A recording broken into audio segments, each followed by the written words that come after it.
If you log into your Google My Business profile and you see this, you're in trouble. In today's video, I'm going to show you how to reinstate your listing if it has been suspended, but mostly how to avoid a suspension in the first place. Hold your breath because we're diving in now. One way for Google to fight spammers across local search results is to suspend business listings that seem suspicious or do not stick to Google's guidelines. Even if you've created your listing in good faith, your business could be at risk.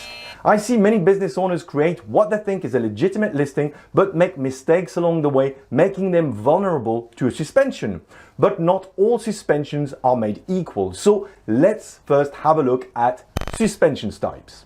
There are two types of suspensions: hard suspensions and soft suspensions. If your listing has received a hard suspension, you will be in a world of pain. A hard suspension basically means that your listing has simply been removed from Google Maps. This mostly happens when Google believes your listing is spamming the map results or just illegitimate. Without a listing, anyone looking for your business will not find you, which is likely to be very costly, as you will miss out on customers. A soft suspension means that your listing will still show up in Google search results, so searchers can still find you. But your listing, however, will be put into an unverified state. You will no longer be able to edit your business information, but it can easily be edited by random users, so it's important you deal with this as soon as possible. In either case, Google won't tell you why your listing was suspended, and the only information you will be given is that your location was suspended due to quality issues. Google will not tell you any more than that, but here is a list of common reasons your listing may have been or might be suspended. Stuffing keywords in your business name. This is very common. Many businesses do it, sometimes without even knowing it.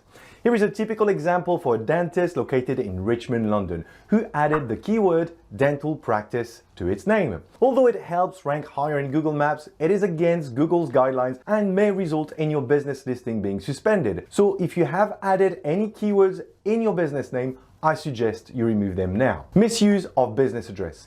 If you are a service area type of business, such as a plumber, electrician, or others, and visit customers at their home, you shouldn't add a physical address to your listing, like in this example of a carpet cleaner. Instead, hide your address and specify which service area your business can cover. You can add up to 20 locations. PO boxes, virtual addresses, and UPS store boxes cannot be used as an address. Misuse of website URL. Do not use the website field URL to point visitors to a social media profile or a website that is not your business website, or any other page you think might be useful. Incorrect opening hours. Do not show your business as being open 24 hours a day if it's not, even if you deal with a call center facility, as Google will want to know when you're open for business and when you're not. Creating a listing if you are an online business only. Google My Business is for local businesses. If you run an online only business, you are simply not eligible to a listing. If you decide to create one anyway, it's just a matter of time before Google removes it, so don't bother. High risk industries. Some industries are notorious Google My Business spammers. For example, locksmiths, auto repair contractors, HVAC contractors, and believe it or not, lawyers all fall into this bucket, like this personal injury lawyer located in Wisconsin. If you fall into a high-risk category, your listing is likely to be under more scrutiny than others, so make sure you adhere to Google's guidelines to the letter. Fake listing. I got a call once from a prospective client, a locksmith, who wanted me to help manage 80 listings. When I asked him if he had 80 locations, he told me that he was simply creating listings and paying random people to verify them across the whole city so he could extend his reach. Creating fake listing is a very bad idea and will eventually get you banned. Needless to say, I didn't take him on as a client. Fake reviews. It's very tempting to get someone to post fake Google reviews for your business, and very easily done. Do not succumb to the temptation.